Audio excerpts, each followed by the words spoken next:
Officer Cole Renner wore his badge like armor, using it to intimidate, control, and walk away clean. Marcus Hale knew his kind. Cops who saw black men as easy targets, who twisted routine stops into acts of dominance, then buried the truth behind reports no one questioned. But Marcus wasn't just another man behind the wheel. He was the director of internal affairs, calm, composed, and fully aware of what was coming. He didn't argue. He didn't resist. He let Renner do what he'd always done. And when he did, there would be no way to spin it, no way to bury it. This time, justice wouldn't just be demanded. It would be inevitable. Before we go any further, comment where in the world you are watching from and make sure to subscribe, because tomorrow's story is one you don't want to miss. Late afternoon sunlight filtered through the layered clouds that hung low over the city skyline, casting long, muted reflections across the slick streets,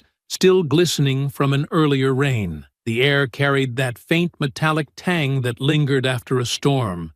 And as traffic thinned and the day began to surrender to evening, the mood of the city shifted, calmer, but no less watchful. Marcus Hale guided his black sedan steadily through the main boulevard, the faint hum of smooth jazz weaving through the cabin like a thread of composure, its mellow saxophone solo softening the edge of a long and exhausting meeting he had just left behind. He was in no rush.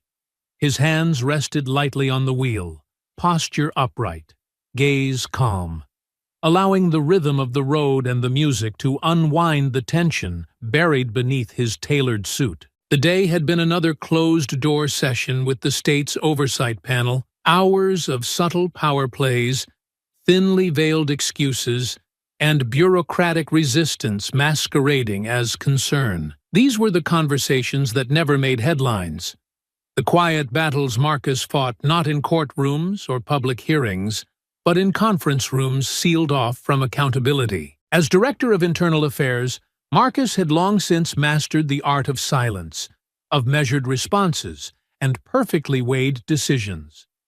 He had learned when to speak and when to simply observe, when to press forward, and when to gather more rope. But even the most disciplined man could feel weariness settle in his bones after hearing the same evasions repeated by people sworn to enforce the law. As the traffic lights cycled in rhythmic patterns and the downtown stretch began to narrow toward older, quieter streets, Marcus noticed a patrol car merging behind him. At first, he thought nothing of it.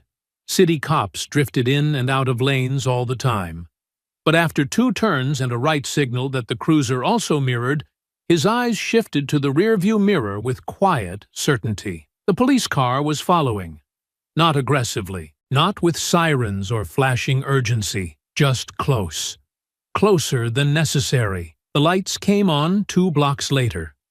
Red and blue flashed across the polished dash and windshield, bouncing off the rear view and flooding the cabin in artificial urgency. Marcus reached calmly for the dial, lowering the volume of the music without a word. He signaled his turn, eased the car to the curb beneath a tall streetlight that hadn't yet flickered on, and shifted the gear into park. The rain-soaked pavement mirrored the cruiser's lights in long, jagged streaks, and for a moment, everything was still. He kept his hands on the wheel, palms open, fingers relaxed but visible. He did not frown. He did not sigh. This wasn't new. What mattered now was how it was handled. Through the mirror, he watched the patrol car's driver door open and a man step out with deliberate pacing. Stocky frame, neatly pressed uniform, squared shoulders. Officer Cole Renner. Marcus recognized him almost instantly, not from memory alone, but from documentation, a name that had crossed his desk twice in the past year. Excessive force complaints, dismissed without discipline. Use of authority reviews, quietly settled. No charges, no internal consequences. Just warnings and sealed evaluations. Renner had the posture of someone who had never been told no and had never needed to justify his badge. The officer approached the driver's side with slow, theatrical purpose, each step calculated to convey dominance. When he reached the window, He rapped his knuckle twice against the glass, curt and mechanical. Marcus pressed the button, lowering the window halfway, his expression unchanged. "License and registration," Renner said, voice dry and perfunctory, eyes scanning Marcus with the impatience of someone who had already decided how this would go. "Certainly, officer," Marcus replied with practiced ease. "May I ask the reason for the stop?" "You didn't come to a complete stop at the last sign," Renner answered, without hesitation, without pause, and without concern for the truth. There had been no stop sign, only a green light 2 intersections back. But Marcus didn't correct him. "Not yet. My license is in my inner jacket pocket," he said. "I'll retrieve it slowly, if that's all right." Renner said nothing, but his body shifted ever so slightly. Marcus caught the movement, the subtle repositioning of weight, the unspoken tension around the holster on his hip. Keeping his gestures controlled, Marcus reached inside his jacket and retrieved his ID and registration, holding them out without sudden movement. Renner accepted the documents without acknowledgement, glancing down, then up again. "You from around here?" Renner asked, eyes narrowing slightly. "Yes," Marcus replied simply. "This your vehicle?" "It is." There was a pause, the kind of silence that stretched not because there was nothing to say, but because the speaker was deciding how far he could go. Renner squinted at the ID again, then at Marcus, as if trying to detect a flaw in the story that didn't exist. "You work for the state?" he asked, tone shifting, not curious, not suspicious, but slightly annoyed. "I do." Renner's face tightened just a touch. "Step out of the vehicle for me." Marcus remained still for a moment, then turned his head slowly. "Is there a specific reason for that request? You got a problem following orders?" "No," Marcus said evenly. "I'm simply asking for clarity." The muscles in Renner's jaw tensed. "Step out of the vehicle, now." Marcus sighed through his nose, not with irritation, but with the quiet resignation of a man who had hoped today might be uneventful. He unbuckled his seatbelt, opened the door, and stepped out onto the pavement with measured calm.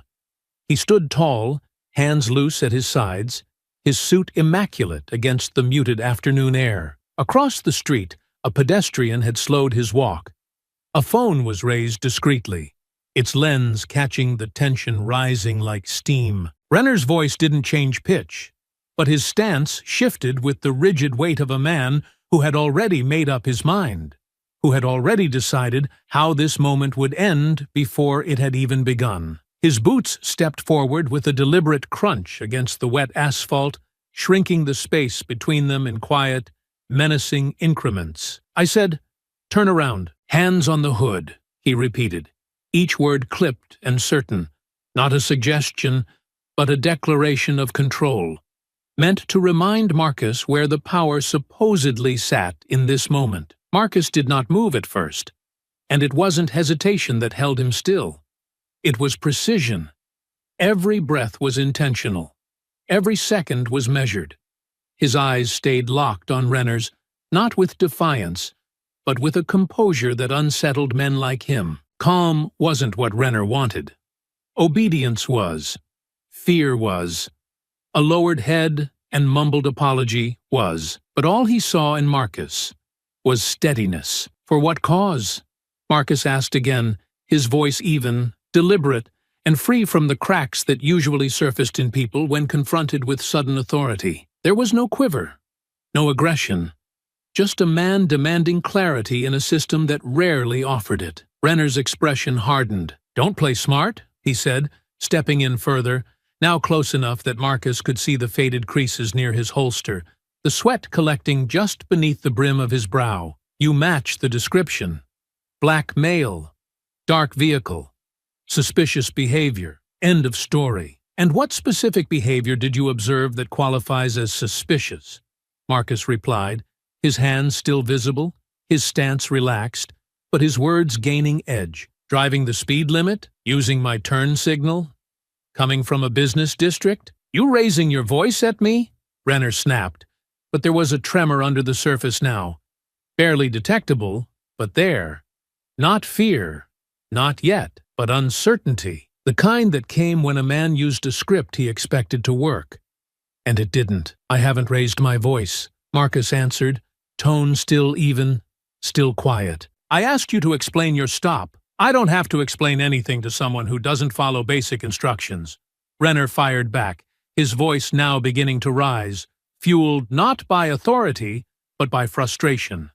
Step around the car. Place your hands on the hood. Marcus let a breath pass through his nose, almost imperceptibly. He didn't want to give this man anything that could be read as resistance, but he also wasn't about to fold into submission just to preserve someone else's illusion of control. Slowly, he turned, taking the 2 steps toward the front of his vehicle, placing his palms on the cool, rain-slicked hood with the patience of a man who had seen far worse than an angry patrol officer. The metal beneath his fingers hummed faintly with the warmth of the engine, but the air around him was charged, each breath sharper, each sound more vivid. Behind him, he heard the unmistakable rustle of a duty belt shifting, the coarse breathing of Renner stepping into position. And then came the shove. Hard, deliberate. Marcus's chest hit the hood with a jolt, not from clumsiness, but force. Renner's hand pushed his upper back down, while the other began an unnecessarily aggressive pat-down, his movements more violent than technical, more about humiliation than security. The sounds of his hands dragging over the tailored fabric of Marcus's jacket were harsh, erratic. It was the kind of search that left a message, not results. "You got anything sharp?" Renner muttered. "No," Marcus said. "Drugs? No. Weapon? No. Anything illegal you want to confess?" "There's nothing to find," Marcus answered, voice steady, eyes fixed on the reflection in the windshield. "You're searching because you can, not because you have a reason." That line touched something raw in Renner. The hand that was pressing against Marcus's hip paused, then clenched. "You're real bold for someone in your position," Renner said, his voice no longer calm, but tinged with the kind of anger that had nothing to do with the moment and everything to do with history. "And what position do you believe I'm in?" Marcus asked. Renner laughed, but there was no humor in it. "Let me guess. Some non-profit worker. Maybe a professor?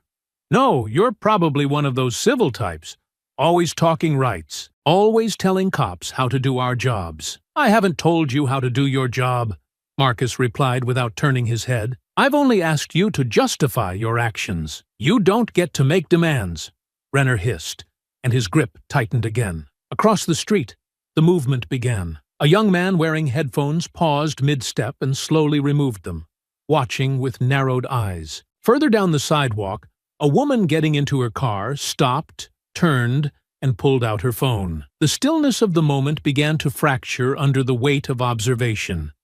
This was no longer a private encounter.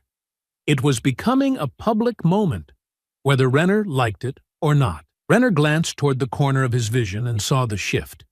He saw the man with the phone, the posture that said, "We're watching you now," and that only pushed him further into anger. "You think having people watch changes what I can do?" Renner asked, louder now. "You think some camera gives you power?" "No," Marcus replied, his breath still calm. "I think it reveals who has abused it. You don't know who you're dealing with. I know exactly who I'm dealing with." Renner paced a few steps away from him now, hands on his hips, mouth working through words he hadn't chosen yet. He looked at Marcus, then the bystanders, then back again. He was unraveling, not from confusion, but from being confronted with someone who didn't flinch. "You're a smart guy, huh?" he said, voice carrying down the block. "Real calm, real polished. Got answers for everything." "I've lived through this too many times to be surprised," Marcus said.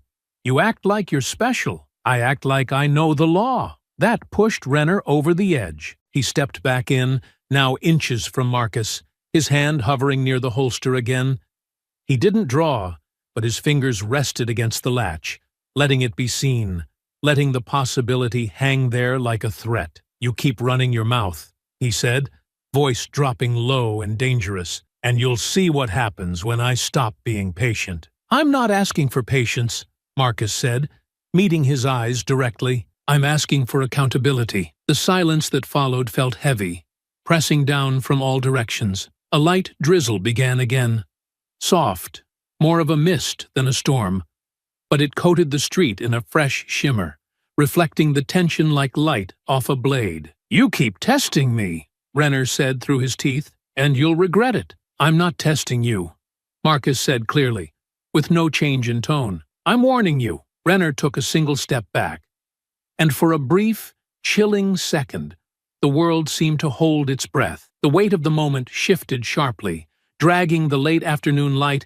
into something colder, something harder to breathe through. The sun hung low now, caught behind a thick veil of darkening clouds that soaked the city in gray and gold, shadows stretching across the pavement like silent spectators. The air, still damp from the earlier rain, carried no wind, no birdsong, only the rising hush of disbelief as Officer Cole Renner raised his service weapon and aimed it squarely at Marcus Hale's chest. For a moment, the world held its breath. The barrel hovered inches from the center of Marcus's body, unmoving, unwavering, a straight line drawn from one man's paranoia to another man's heartbeat. The crowd across the street froze, phones still recording, fingers tightening around plastic cases. Someone whispered, "Oh no," while a car further down the block crept to a stop.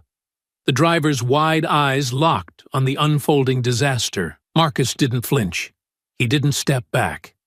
His hands remained visible, slightly raised, calm, open, not in surrender, but in clarity. His voice, when it came, was smooth and deliberate, cutting clean through the tension like a scalpel through scar tissue. "My name is Marcus Hale," he said, louder now, letting the syllables carry.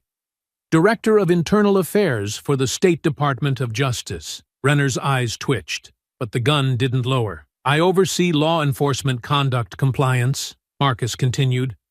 "Badge number 10267. Cross-agency clearance. I report directly to the Commissioner." "Don't you move!"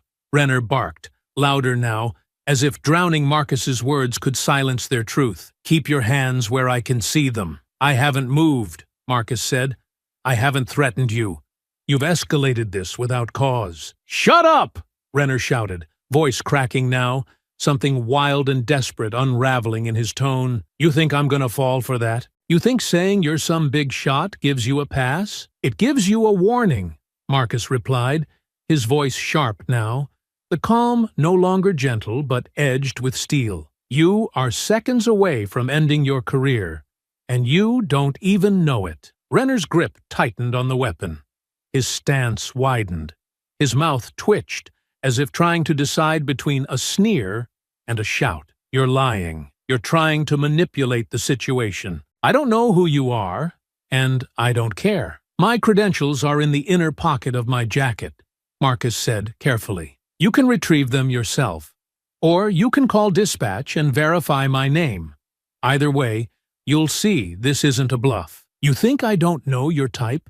Renner hissed, stepping forward slightly. "You dress nice, talk smooth, think you're above everyone. But I see what's really happening here. You're pushing me. You're trying to make me the story. You made yourself the story the moment you drew your weapon on a man who did nothing but ask you a question," Marcus replied, and this time the words landed hard enough to make Renner flinch. The crowd on the sidewalk had thickened. A woman was openly crying. A man whispered into his phone. The air between Marcus and Renner pulsed with heat and distance, like a wire stretched so tight it could no longer bear its own weight. One wrong movement, one twitch, and it would snap. "I'm warning you," Renner growled. "One more word and I'll—" "Do what?" Marcus asked. That stopped everything. Even the street lamp above them flickered. Renner didn't answer, and in his silence, something shifted behind his eyes. Something raw and exposed, like a mask falling away. There was no more authority. No more control. Just panic disguised as posture. And in that sliver of time, Marcus saw it clearly. Renner was beyond reason. And now, for the first time, Marcus felt it too. Not anger, not pride, but danger. Real, immediate danger. Not the slow, gnawing kind of danger that came with institutional racism or buried reports. This was the kind of danger that came with a finger too close to a trigger, a voice too loud to hear sense, a man so deep in his own lies he couldn't see daylight anymore. Marcus's eyes dropped, not in submission, but calculation. He could see the trembling in Renner's knuckles now, the red tinge to his face, the tightness around his mouth. Renner was seconds from making a decision that couldn't be undone, and Marcus couldn't afford to be patient anymore. In one smooth motion, controlled and lightning quick, Marcus stepped forward, his body angling to the side just enough to throw off Renner's aim. His left hand shot out, slapping the inside of Renner's wrist, pushing the weapon upward as his right shoulder dropped into Renner's midsection. The officer stumbled, his arm twisting, body jerking backward in surprise as Marcus stepped in again, this time catching the gun hand in both arms and locking it tight against his chest. Renner fought back, swinging with his free hand, but Marcus ducked the blow, twisting sharply as his foot swept Renner's leg from under him.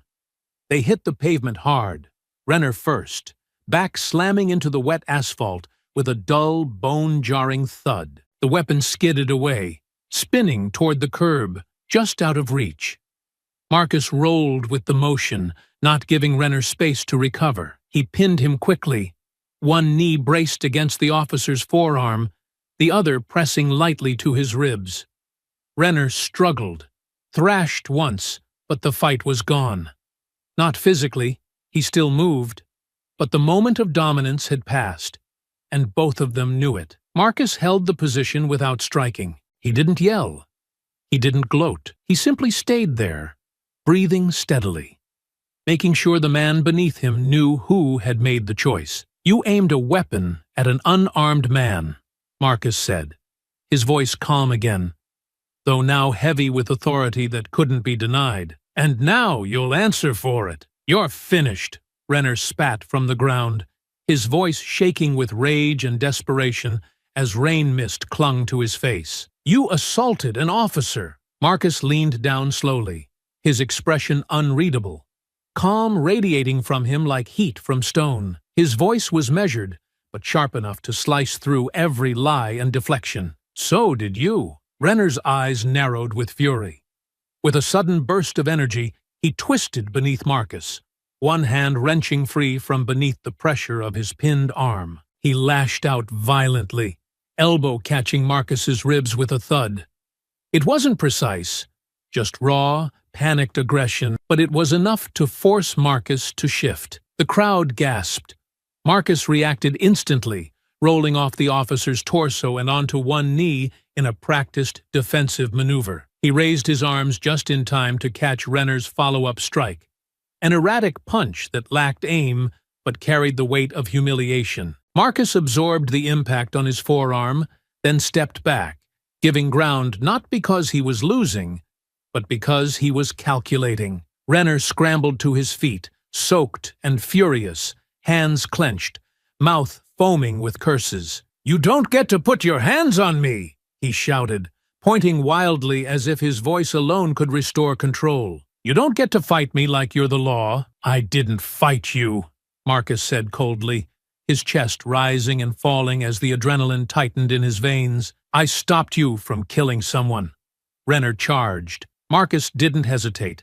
He pivoted, sidestepped the tackle, caught Renner's right arm mid-motion, and with a sharp twist, redirected the momentum, slamming Renner back toward the hood of the cruiser. The metal echoed from the impact. Marcus followed through, sweeping one leg behind the officer's knee and collapsing him to the ground in a single controlled motion. Rain splashed around them. Renner hit the pavement again with a grunt, and this time Marcus didn't let him twist free. Kneeling behind him, he applied a tactical joint lock, grabbing Renner's wrist and folding his arm up and back until the tension immobilized his shoulder. The crowd across the street had grown larger, all eyes glued to the scene. A chorus of voices rose at once. "Is that all on video?" someone asked aloud. "Bro, I'm live right now," Devin muttered, holding his phone with both hands, His voice hushed but urgent. "This is streaming to like 4,000 people. They're blowing up my chat. Everyone's watching this go down. You get his badge number? Got it all. Everything. Start to finish." Marcus pressed Renner's arm slightly higher. "Do not move again," he warned, his voice not loud but filled with unmistakable command. "You're disarmed.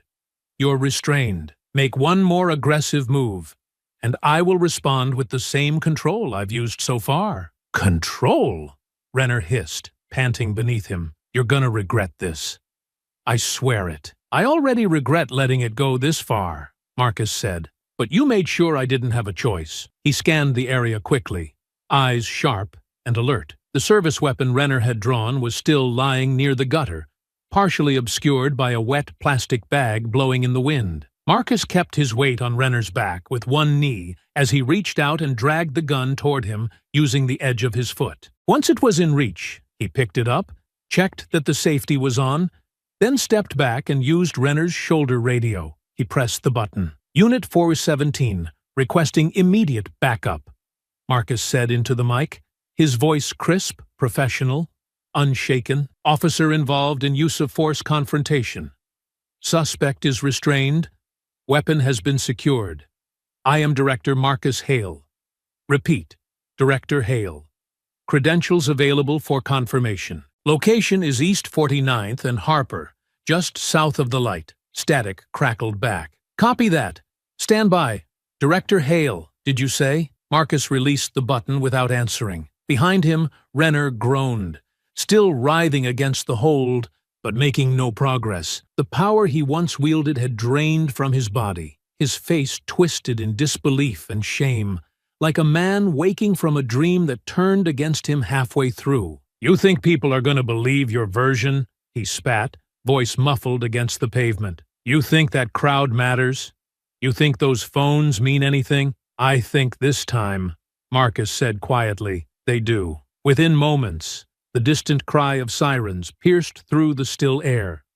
Flashing blue and white lights approached fast from the north. Tires screeched as two patrol cars pulled in beside them, doors swinging open. Officers emerged, weapons drawn, but they hesitated when they saw the scene. A restrained officer on the ground, the suspect holding the badge. And then came the voice that broke the tension. "Stand down!" Sergeant Lena Ortega stepped out of her cruiser, her black hair pulled tightly back beneath her cap. Her eyes locked immediately on Marcus. She didn't flinch. She didn't question. She already knew what had happened. "It's Director Hale," she said to the stunned officers around her. "He's clean. That weapon wasn't his." "About time," Marcus said, stepping back and allowing the nearest officer to take Renner from the ground. Ortega moved toward him. "You all right?" Marcus nodded. "Better than I should be." The officers retrieved the weapon, secured it in an evidence bag, and placed Renner in cuffs. The officer's face was red, bruised, soaked in both rain and shame. He shouted again, his words wild and meaningless now. "This is political. He jumped me. He set this up." Ortega didn't look at him. She turned to Marcus. "We'll get statements at the precinct. You have the footage?" "I don't," Marcus said, glancing toward Devon. "But he does." Devon stepped forward, lowering his phone just slightly. "I got everything, ma'am." From the first moment he pulled over. "Live-streamed the whole thing." "Good," she said. "We're going to need that." As Renner was led to the cruiser, hands cuffed behind his back, yelling about lawsuits and revenge, the scene grew quiet again. The rain had slowed to a light drizzle. The crowd began to disperse, murmuring as they walked away, some still whispering about what they'd witnessed. Marcus stood still, unmoved, the streetlight catching the lines of his face, and the water beading on his jacket. He didn't say a word. He didn't need to. By sunrise, the city was no longer quiet. The footage had spread faster than even the sirens the night before. What began as a live stream from a bystander named Devon Knox had been clipped, subtitled, reshared, and dissected by thousands within hours. Before dawn, it was on every major social platform, labeled with words like police misconduct, racial profiling, and heroic restraint. By mid-morning, national news anchors were reading Marcus Hale's name aloud in prime time. Director of Internal Affairs involved in controversial traffic stop. Civilian disarms officer in self-defense. Turns out to be DOJ official. Justice turns on the badge. Who is Marcus Hale? There was no hiding now. The video began with the flashing lights, the quiet stop. The moment Marcus rolled down his window, it built slowly, but each moment escalated with perfect clarity. The audience didn't need narration. They could hear Renner's tone, feel the aggression seep into his voice. They could see Marcus's calm, the way he never raised his hands in anything but visible compliance. The dialogue, the tension, the gun being drawn, the takedown, it was all there. Unfiltered, uninterrupted, captured from the very first flicker of abuse to the moment backup arrived. It was, in many ways, the perfect storm, and the department knew it. By 10 that morning, the city's official communications office released a brief, sterile statement. The incident involving one of our officers and a state official is currently under internal review. No further comment will be made until the investigation is complete. No names were mentioned. No details acknowledged. No apology offered. But the damage had already taken root. Protesters gathered outside the precinct within hours. Some held signs. Others simply stood in silence, holding up phones playing the video on loop. The footage had become a symbol, not just of this one moment, but of the countless others that didn't have a Devon, didn't have a camera, didn't have a title like director to shift the balance. For Marcus Hale, however, the real chaos wasn't in the streets. It was at home. The sun had barely risen when the first reporter rang the bell. By midday, a full row of cameras stood parked outside the Hale residence. Neighbors peered from behind their blinds.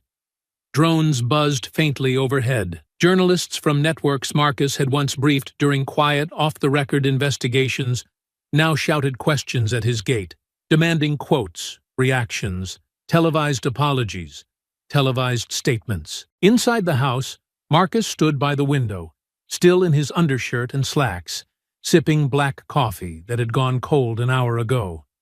His expression hadn't changed.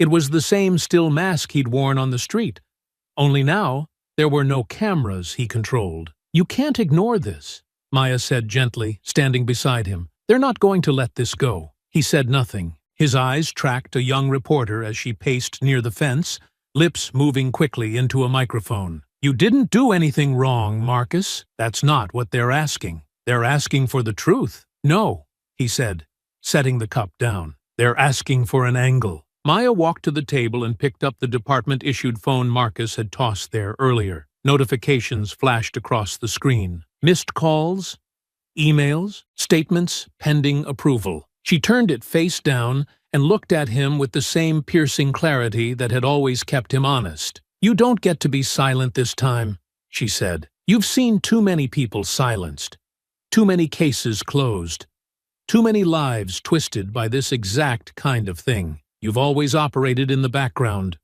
pulling the strings, documenting the abuse, filing the reports. But now, you're not watching it happen to someone else. It happened to you, and they're waiting to see what you do about it." Marcus rubbed the bridge of his nose, sighing through the weight of it. "I'm not a symbol." "No," Maya said. "But you could be the one that forces the system to look at itself." He nodded once, slowly, without commitment. That afternoon, the silence broke, not from Marcus, but from inside the department. Without warning, an internal memo was circulated from the commissioner's office. Paul Destry's personal header at the top, signature at the bottom. It was brief, but chillingly clear. Effective immediately, any ongoing investigations overseen by Director Marcus Hale shall be reassigned to independent review pending administrative clarification. Marcus received no warning, no phone call, no explanation. They were stripping him of his own investigations. Every case he had worked, every report nearing its conclusion, every complaint he'd prepared to act on, every officer he'd watched for months, was suddenly pulled from his hands and redirected elsewhere. Cases were paused, files locked, access revoked. The message wasn't subtle. It wasn't just about optics. It was retaliation. The commissioner's office released a second statement shortly after, citing a need for neutrality during the investigation involving one of our senior officers. They claimed the reassignment was for Marcus's protection and integrity. But the truth was unmistakable. Destry was circling the wagons, distancing the department from the man who had become the face of its worst nightmare. That evening, as the sky burned orange and the camera crews packed up just long enough to catch a late meal, Marcus sat in his study alone, blinds drawn, the room lit only by a desk lamp. Case files still lined the shelves, but now they felt like ghosts. Locked drawers, empty folders. Maya entered quietly and set a fresh cup of coffee beside him. "I'm sorry," she said. "I know what this job means to you." Marcus didn't answer for a long time. He stared at the framed citation on his wall, the one that praised him for exceptional service in rooting out internal corruption. Eventually, he said, "They're trying to make me regret defending myself. They can't rewrite what happened." "No," he said. "But they can erase what comes next, if I let them." Maya sat across from him. "So what are you going to do?" He leaned forward, his hands clasped, not with fear, but with purpose. His voice was soft, but it carried weight. "I'm going to make sure they don't get the last word." The city never really slept, but in some places it held its breath. At night, the Department of Records and Internal Oversight sat in near silence. A cavernous space of old tile, steel cabinets, and flickering fluorescent bulbs left on just long enough to keep the servers from going dark. The few glowing monitors scattered across the empty workstations pulsed like quiet beacons in the shadows, syncing their files with distant databases, updating logs that no one would read until morning. The place felt forgotten, buried beneath layers of bureaucracy and disuse, and that made it perfect. It wasn't listed on any patrol routes. No external lights flicked on with motion. The front desk had been cleared out months ago after funding cuts, and the security firm that once monitored the entryway had since been reassigned to higher-risk sites. There were no guards, no wandering eyes, just walls, wires, and silence. Marcus had chosen this building for that exact reason. It was one of the few spaces left in the city where silence could still be trusted. He parked his vehicle far from the main entrance, hidden under the shadow of a crumbling overhang where no camera lens could see. His coat collar turned up against the wind. He moved across the gravel loading bay and entered through an old maintenance door that still responded to his credentials, though he doubted it would for much longer. With the commissioner's office tightening access protocols and pulling authority from his badge by the hour, he knew the window was closing. Every second counted now. Inside, the corridors were cold and unlit, the buzz of outdated ventilation systems echoing faintly overhead. He walked with purpose, his footsteps deliberate but quiet, weaving through file stacks and storage closets until he reached the dimly lit back room near the old server core. The door was cracked open just slightly. A single desk lamp glowed in the corner. She was already here. Sergeant Lena Ortega sat at the far end of the room, her posture tense but composed. She didn't greet him with a smile or a nod. She simply met his eyes and gestured toward the seat across from her. An invitation, not a command. In front of her, the soft glow of her laptop screen lit her face in faint pulses. The light drew out the lines of exhaustion etched around her eyes, the furrow that had settled across her brow. She didn't look scared. She looked like someone who had waited too long to say what needed saying. Marcus closed the door behind him and pulled out the chair opposite hers, sitting down without a word. The old desk creaked beneath the weight of the silence between them. The hum of distant cooling fans and flickering halogen lights filled the background like a soft drone of waiting tension. "You shouldn't have come here," Marcus said finally, his voice even but not cold. "Neither should you," Ortega replied, just as evenly. "But here we are." There was no judgment in her voice, only resolve.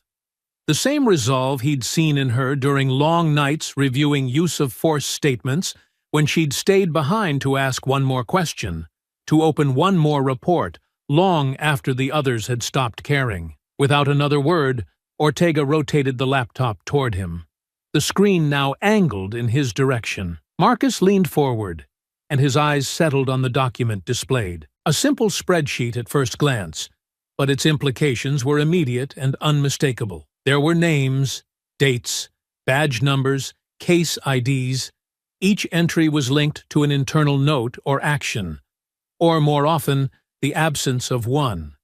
At the top, in plain black text, was the heading, Priority Monitoring, Internal Discretion Only. The list was long enough to make him uncomfortable, but short enough to make its intent clear. 23 names. He read through them slowly, absorbing each one with a heavy familiarity. Some were names he'd flagged himself over the years, officers whose patterns of behavior straddled the line between suspicion and provable misconduct. Others were newer, names that hadn't yet reached his desk, but that carried with them the same stench of unchecked power. But then, midway down the list, his eyes found the one he expected, the one that made all the noise in his head fall away. Cole Renner. His jaw tensed. "You kept your own copy," he said after a long beat. Though he wasn't accusing her. "I pulled it the night after the stop," Ortega said, keeping her voice low. "Before they scrubbed my access. Once the commissioner reassigned your cases, the access protocols changed across all internal systems. I lost visibility into most of the open files. But this was still cached on the desktop. You know what they'll say if they find out," Marcus said, though he didn't bother to finish the thought. "They already suspended me," Ortega replied, her voice firmer now. "I've already been marked. So there's no point pretending I still have something to lose." He let that sit between them for a moment, nodding once, almost to himself. "The list was never meant to circulate," Marcus said. "It was part of a sealed briefing series. Names under early watch. Enough suspicion to investigate, not enough evidence to act on. Quiet reviews only." "And Renner made the cut," Ortega said, not asking. "That stop wasn't a coincidence." "No," Marcus replied. "It wasn't." Ortega leaned forward now, bracing her elbows on the desk, her fingers interlaced. "What do you think he was doing?"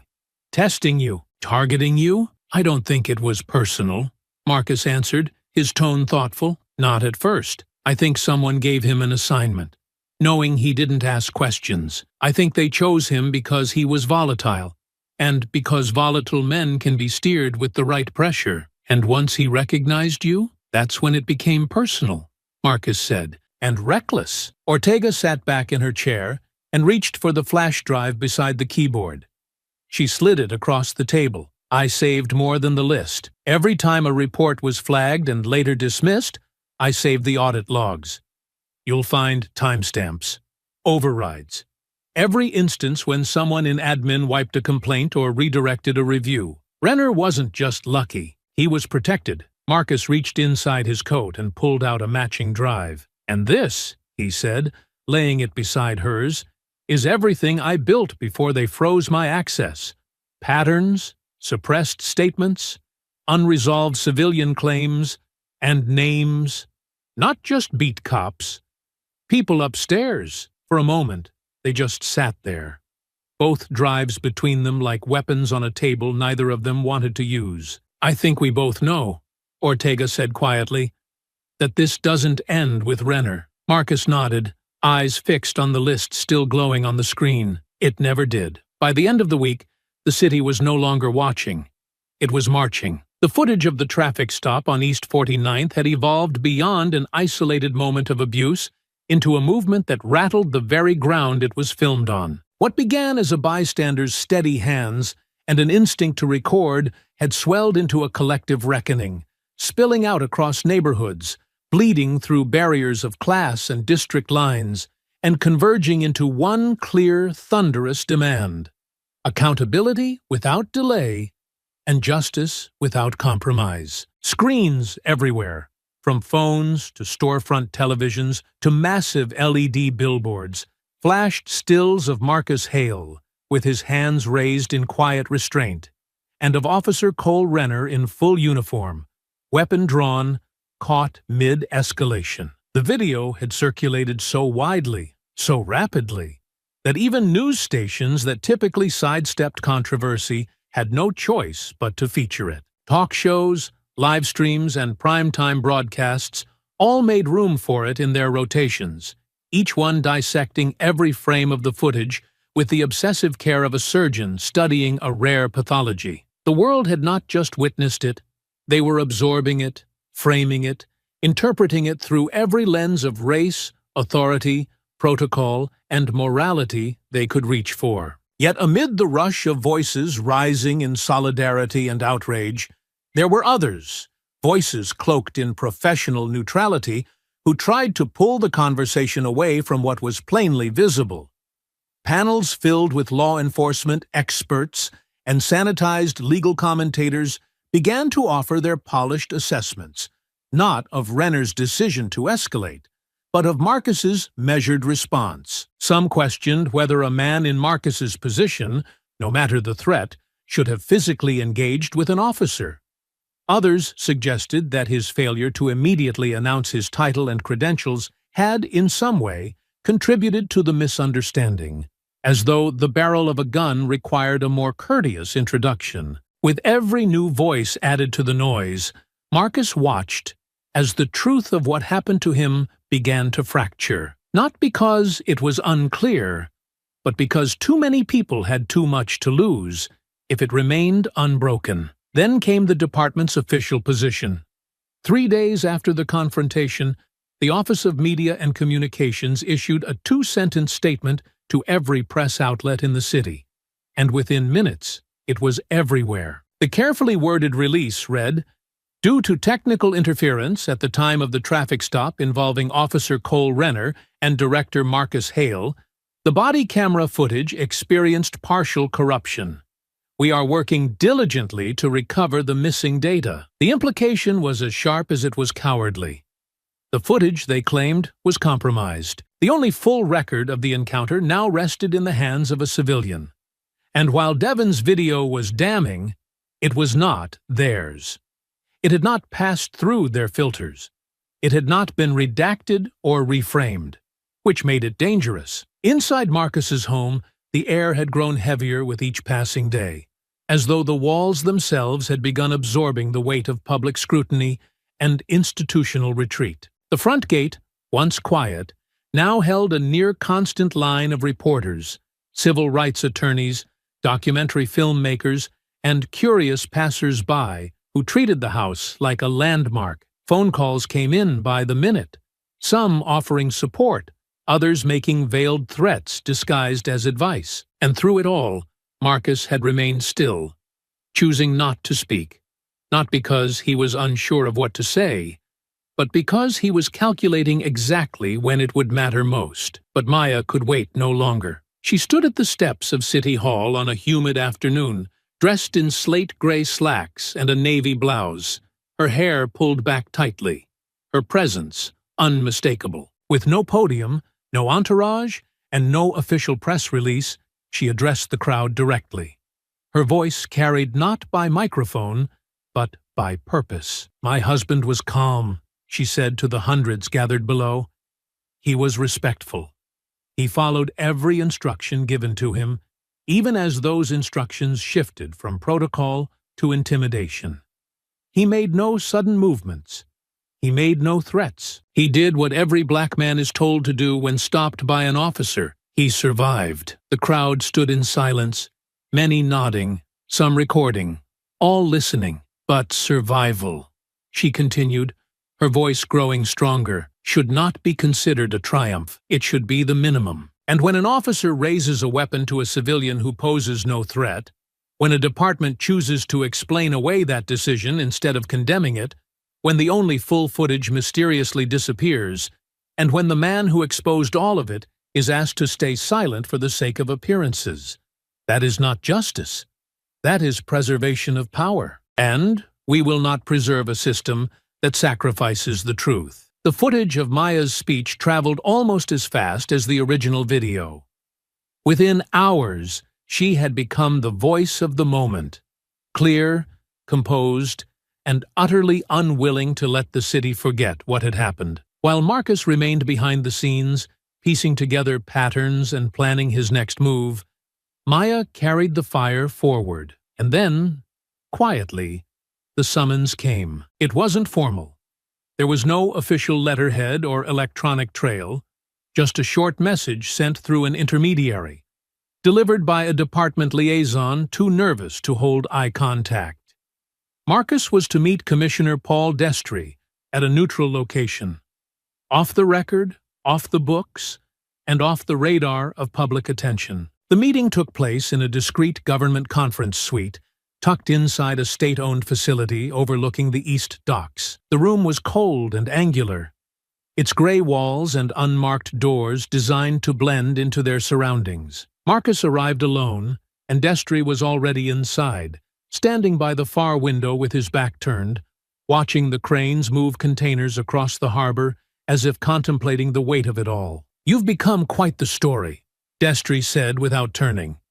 His voice was dry, calculated, and too calm. "I didn't ask to be," Marcus replied as he remained standing. Destry turned slowly, gesturing toward a chair across the glass table between them, but Marcus stayed where he was. The commissioner studied him for a moment, then gave a slight nod and sat down himself. "We're in a difficult position," Destry began, folding his hands in front of him like a man delivering a sermon. "There are protests, calls for resignations, media hysteria.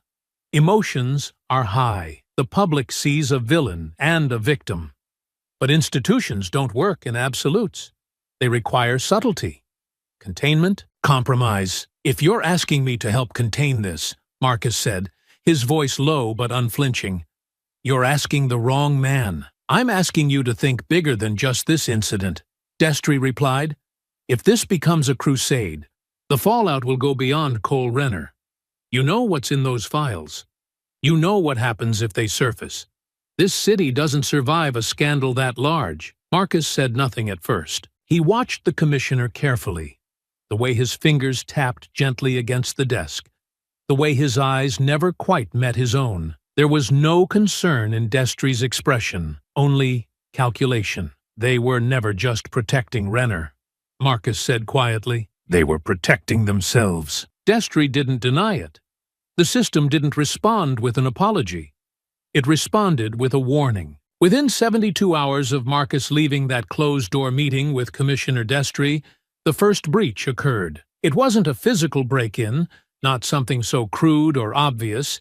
It came in the form of an internal flag on the Department of Justice's audit system. At first, it looked like routine background traffic, a security review triggered by outdated clearance markers on a server cluster at Internal Affairs. But when Marcus cross-checked the ping against his own case folders, what he found was far more precise. His sealed files, encrypted, compartmentalized, and marked for future review, were gone. Not corrupted, not archived, gone. Entire investigations he had spent months assembling, complaints against veteran officers, internal memos showing deliberate suppression of misconduct, names that had come up in whistleblower interviews, all erased without a trace. Even his backup cloud vaults had been accessed, just long enough to disrupt the integrity of the timestamps, rendering any future disclosure subject to legal doubt. There was no digital footprint, no error report. Whoever had taken it knew exactly what they were doing. Marcus sat at his home office desk staring at the empty drive log, his hands folded in front of him. He didn't react outwardly, but something inside him settled. Not with defeat, but with clarity. They weren't afraid of exposure. They were afraid of survival. Because if Marcus Hale survived this intact, with proof, with documentation, with the public behind him, then the house they had built would fall, brick by carefully stacked brick. And so they moved to discredit, not with loud accusations, but with shadows. That same day, Maya received her first direct message. It didn't contain slurs or death threats. Those had been coming in steadily since her speech. But this one was different. It was precise. The sender's handle was anonymous, but the photo attached showed Maya outside her office 2 days earlier, holding a case file beneath her arm, the streetlight behind her casting a narrow silhouette across the pavement. The message below it read, "Careful where you walk." Sometimes people forget to look both ways. She didn't show Marcus the message until late that night, once their son was asleep and the curtains were drawn tight. "They're watching us," she said quietly, placing the phone on the table. "Not just online. They're following." Marcus studied the image for a long time. The angle, the distance, the precision. It wasn't meant to scare her. It was meant to warn him. He'd pushed too far, and they wanted him to feel the cost. That same evening, protesters began gathering outside their home. Not all supporters. While many stood in solidarity, some carried signs accusing Marcus of setting up the encounter for fame. Others questioned the legitimacy of his rank, spreading half-truths and misquotes lifted from fringe broadcasts. The crowd swelled beyond the sidewalk, spilling into the street. The police didn't intervene. The city claimed the right to peaceful assembly. But Marcus recognized the tactic. Flood the gate with noise, blur the line between protest and pressure, and create the illusion of doubt. And then there was Devon. The footage he had recorded, the same video that ignited the fire, had made him a hero in some circles and a target in others. He had turned down every interview and donation offer, choosing instead to focus on his job at a small tech repair shop on the south end of the city. But 2 nights after Maya's message, Devon's phone glitched during a call. When he checked it, half his camera roll was missing. His home Wi-Fi router had been remotely accessed. His location settings had been toggled on without his input.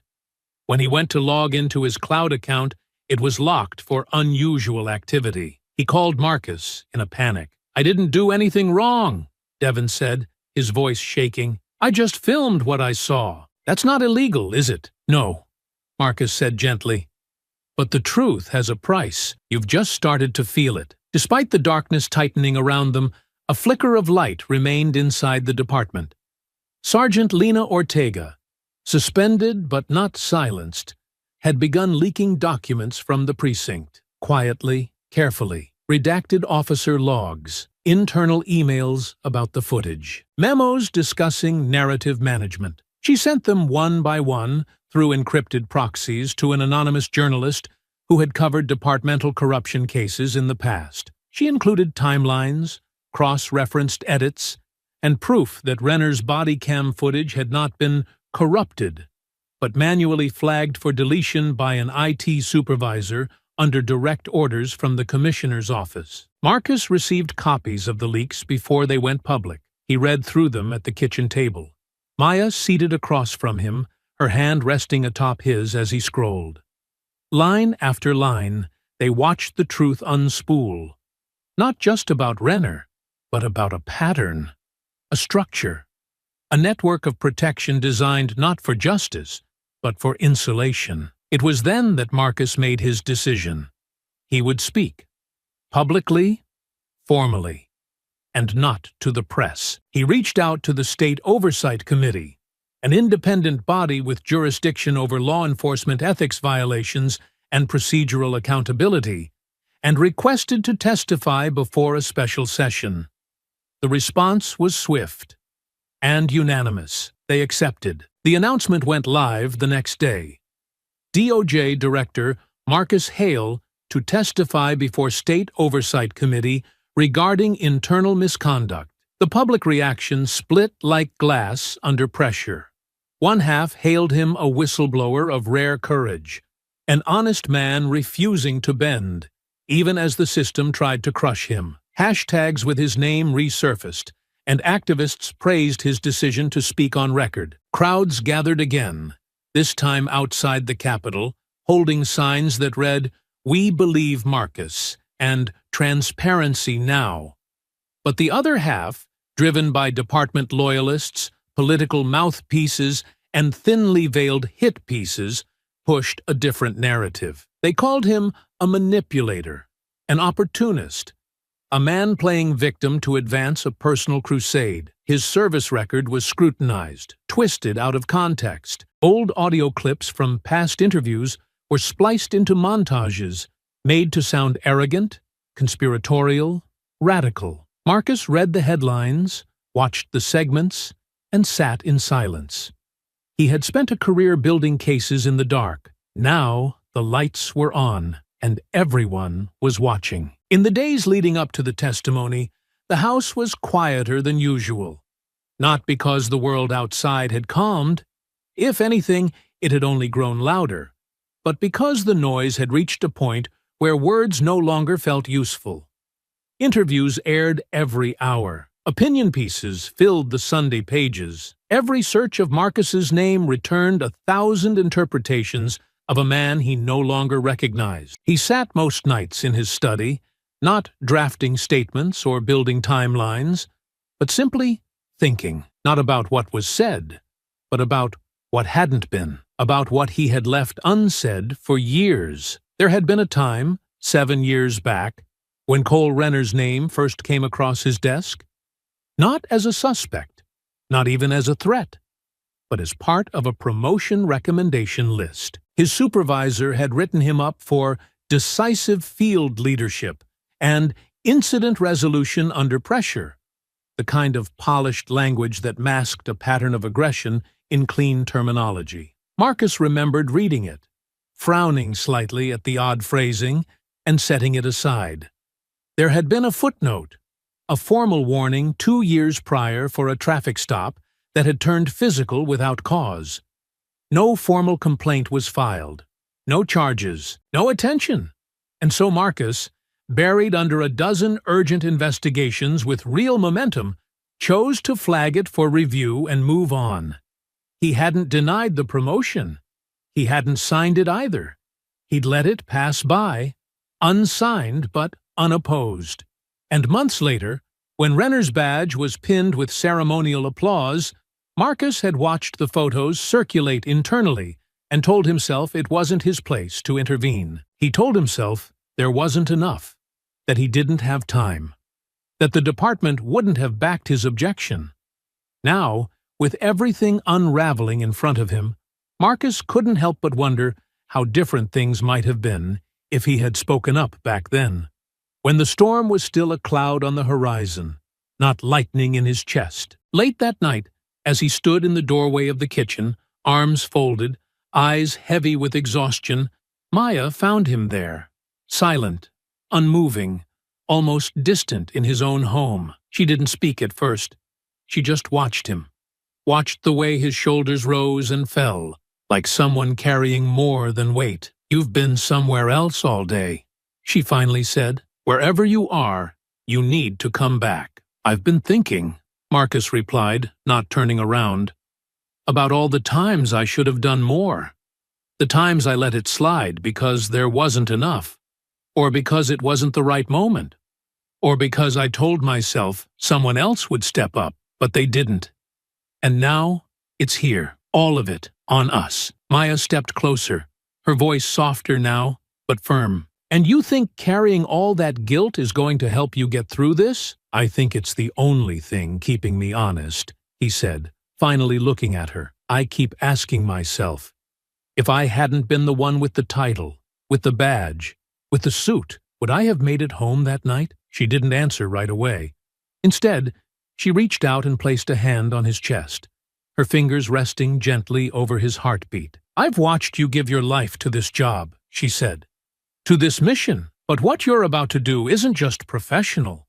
It's personal, and it's dangerous. Once you speak in that chamber, you can't go back to being the quiet man in the background." "I know. They're going to come for you," she said.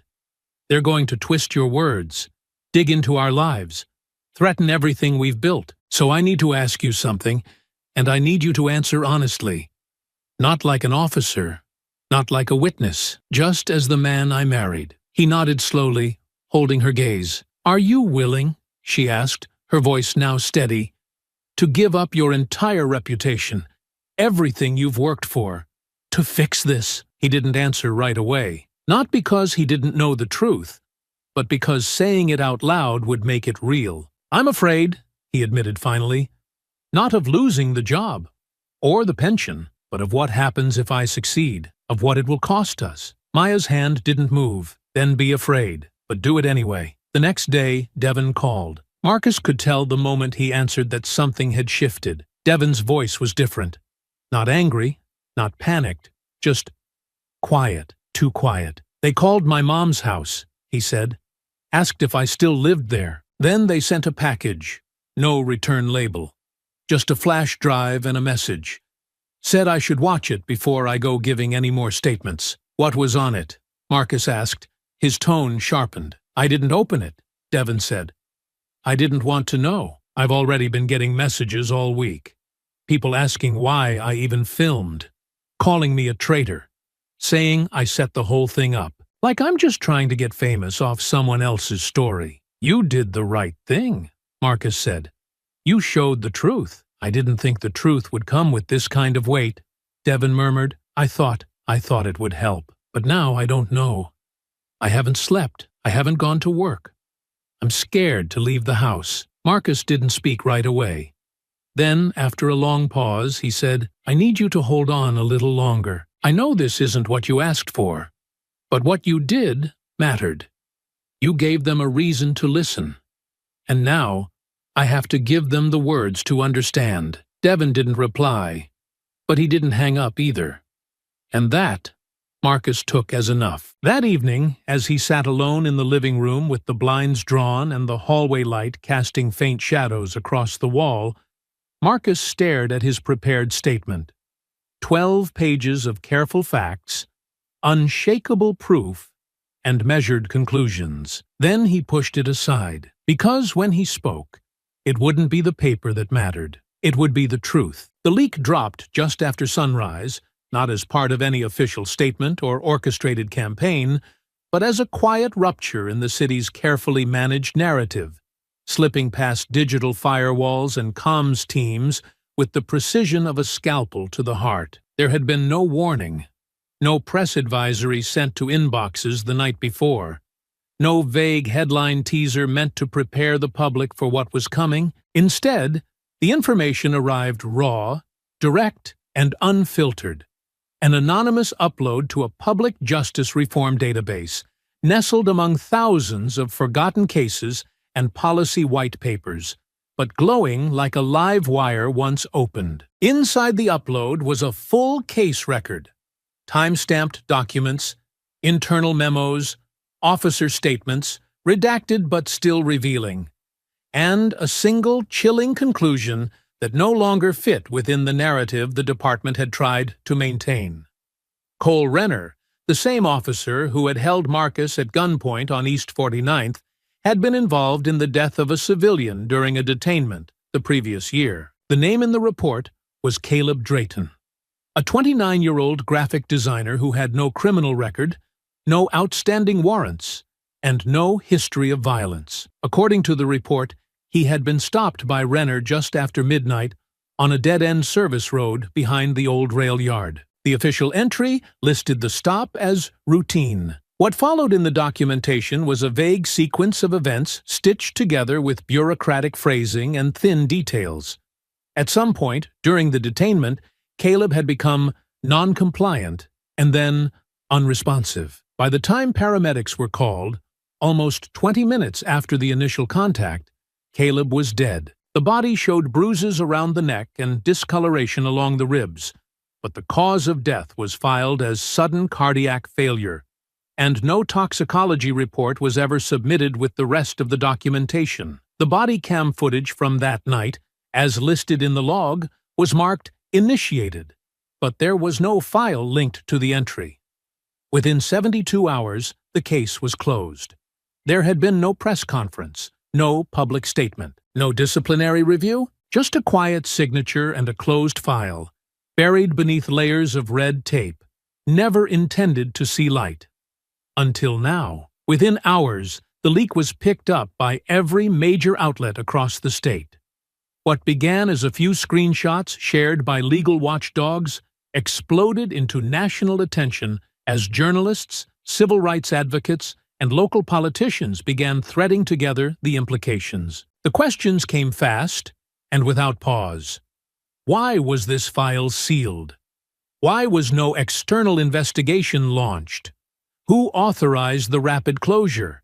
And how many more names had been buried the same way? The state attorney general, likely seeing the public pressure rising by the minute, issued an emergency order to formally reopen the case. The language in the release was cautious, an official commitment to re-examine new materials relevant to a previously adjudicated use of force incident involving Officer Renner. But the intention was unmistakable. The system had been caught failing, and now it was scrambling to appear engaged. As if the timing had been orchestrated by fate itself, an audio interview surfaced the following day featuring a woman whose voice trembled at first, but strengthened with every word. Her identity was shielded, her appearance blurred for safety.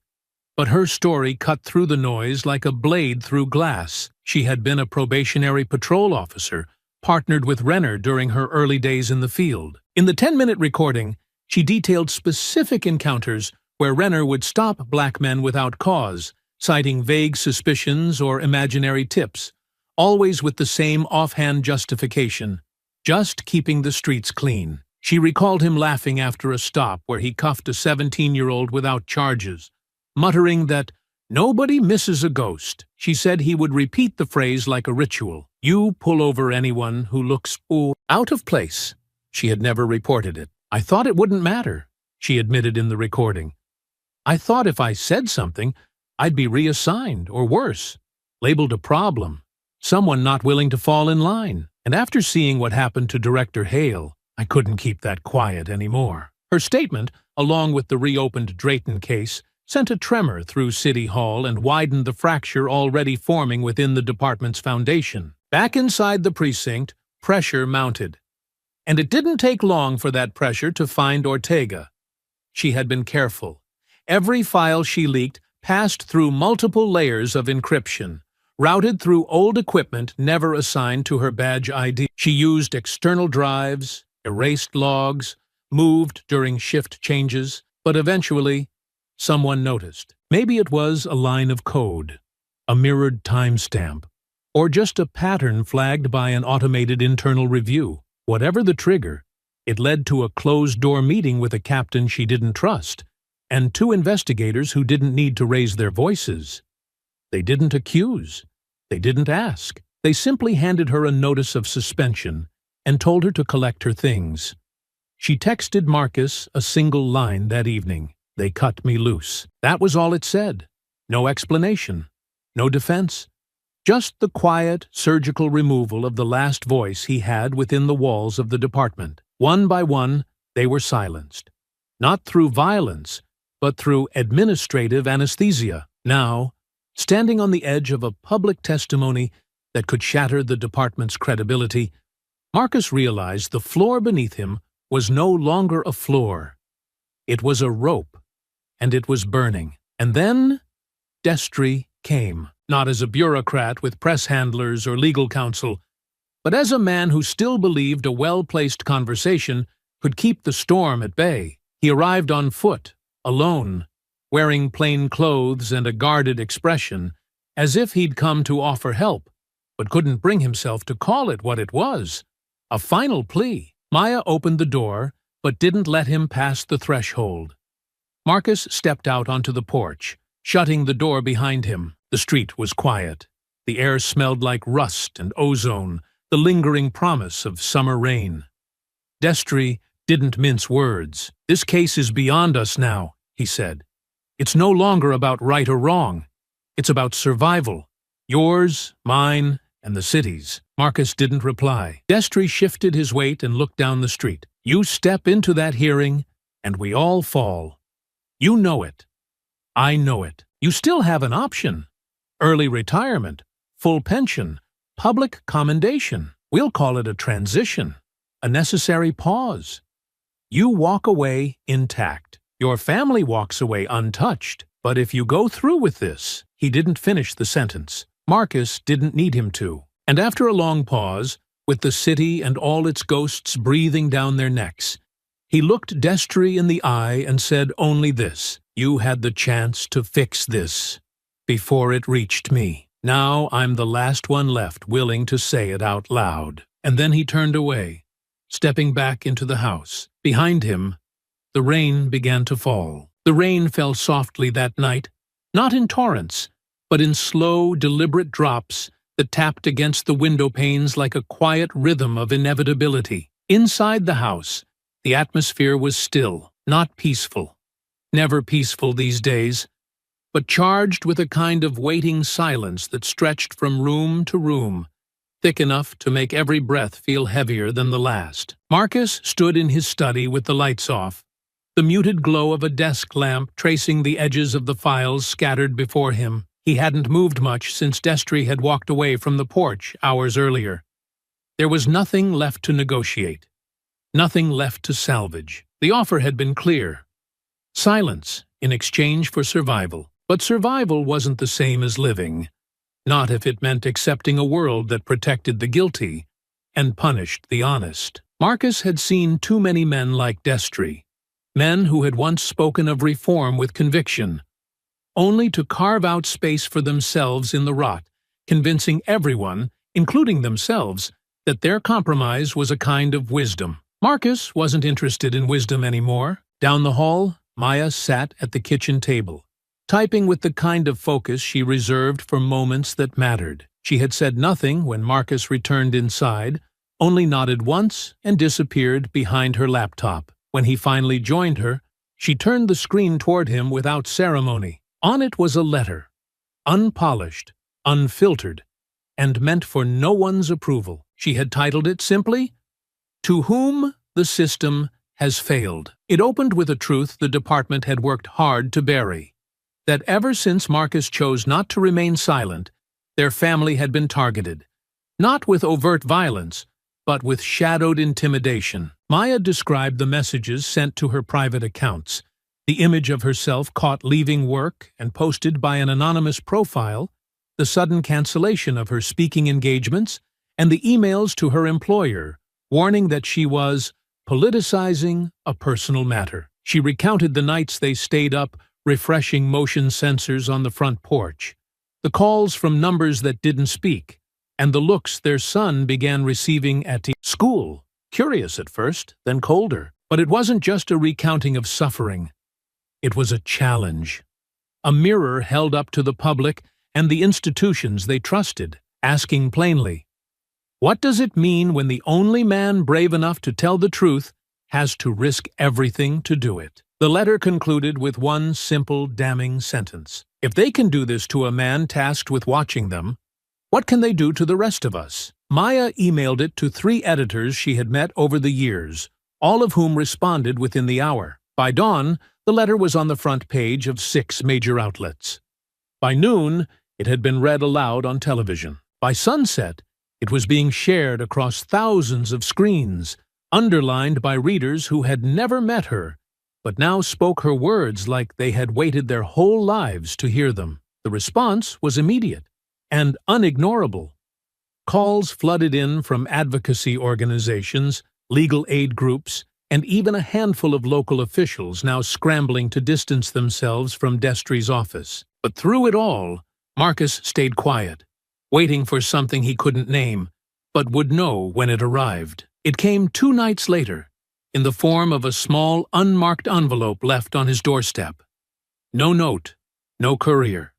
Just a black USB drive, thin and ordinary, but still warm from someone's palm. He waited until the house was asleep to plug it in. Inside the folder were his files, the missing ones, the sealed investigation documents he had spent months building, his original work, encrypted, compiled, then erased by the very servers he had trusted to protect them. Every report was intact, every line of evidence restored, but there was more.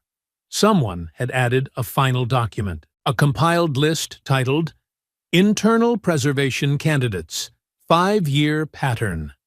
It was a detailed breakdown of 12 officers across various precincts, each flagged for consistent abuse of power, excessive force, or internal obstruction, officers who had each been involved in incidents with vulnerable civilians, and who had walked away without consequence. The records showed how every case had been intercepted, rerouted, or dismissed entirely. At the bottom of each summary was a signature field, Paul Destry. In some cases, it was his digital sign-off. In others, a hard-scanned approval slip from a printed memo. The correlation was undeniable. The commissioner hadn't just known about the corruption, he had protected it, facilitated it, and elevated it. Marcus sat back in his chair and let the weight of the truth settle across his shoulders. The walls around him felt closer than they had before, not in a suffocating way, but in the way a stage feels just before the curtain rises. There was no mistaking it now. He wasn't walking into the hearing to share concerns or highlight discrepancies. He was walking in to drop a match. The next morning, Marcus stepped into the living room, where Maya stood staring at the muted television. Footage of another protest scrolled across the screen. This time the crowd chanted both his name and Caleb Drayton's. The storm outside had shifted. "I have to release it," he said quietly. Maya didn't ask what it meant. She didn't need to. She just turned and met his eyes, and after a long moment, she nodded. "Then release it," she said, "and don't hold back." By midday, Marcus contacted a trusted media liaison with encrypted access to the files. He made it clear. No summaries, no redactions, no editorial filters. Every name, every action, every memo, released in full. Within hours, a website went live under the heading, "What They Tried to Bury." The documents flooded the public. Social media feeds lit up with screenshots of redacted email trails, Destry's signatures, complaint patterns, and falsified clearance overrides. Hashtags trended. Journalists lined up with questions. Some praised Marcus as the only honest man in a dishonest world. Others accused him of treason, of endangering public trust, of destroying the thin blue line that held society together. But Marcus didn't respond to the noise. He simply prepared for what came next. It was late morning when the podium was set. The steps of the state capitol had held 1,000 speeches before, most of them staged with flags, handshakes, and neatly folded rhetoric. But this time, there were no smiling faces behind the seal. No silent entourage standing in rows. No attempt to soften the edges of what had come. Just one microphone, one man, and the truth rising behind him like a storm refusing to pass. The air held that charged stillness before something breaks. The wind brushing against the shoulders of journalists, elbowing for position, their lenses tilted upward, their fingers hovering just above record buttons. Protesters lined the square beyond the barriers.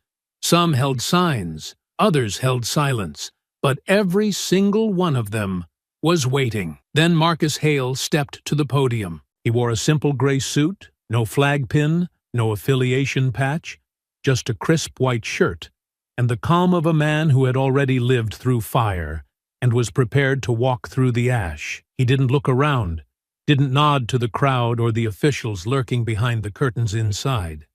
He opened a single folder, set it down on the podium, and raised his eyes to the cameras. His voice, when it came, wasn't raised. It didn't need to be. It carried on the weight of restraint finally lifted. "I never intended to be here," he said, the words spoken without anger, but with a clarity that quieted the murmurs in the square. "My job was to hold the line from inside, to protect the public by investigating misconduct before it became crisis. And for years, I did that work, quietly, carefully, within the walls they gave me. But what I've come to understand is that silence can become complicity, and complicity is what they count on." He paused just long enough to let the words settle. "On August 12th, I was pulled over without cause. I was threatened at gunpoint. I was accused, silenced, and nearly killed. And the man who did it was an officer I had once flagged for early review, an officer who should have never worn a badge, but he did. Because the system chose to protect him." He lifted the first document from the folder, holding it up for the cameras. The screen behind him projected the file as it appeared. Unredacted, time-stamped, with signatures intact. This is one of 12 internal memos authorizing suppression of misconduct investigations involving city officers, all signed by Commissioner Paul Destry, all routed through an administrative override system designed not to investigate, but to erase. A murmur ran through the press corps, flashes going off as the image was captured from every angle. Marcus continued without flinching. Each of these officers was accused of misconduct, ranging from illegal detainment to excessive force. Not one of them faced disciplinary action. Not one of them lost their badge. Instead, they were promoted, decorated, protected. And I have the documentation to prove it. He placed the sheet back down and unfolded another. This is a report on the death of Caleb Drayton, an unarmed civilian who died in custody during a traffic stop conducted by Officer Renner. No body cam footage, no external review. The case was closed in under 72 hours. This man, Marcus said, tapping the page, deserved more than a footnote. He turned the page again. This is the signed clearance of that case's closure. Again, by Commissioner Destry. The silence broke. Gasps echoed from the crowd.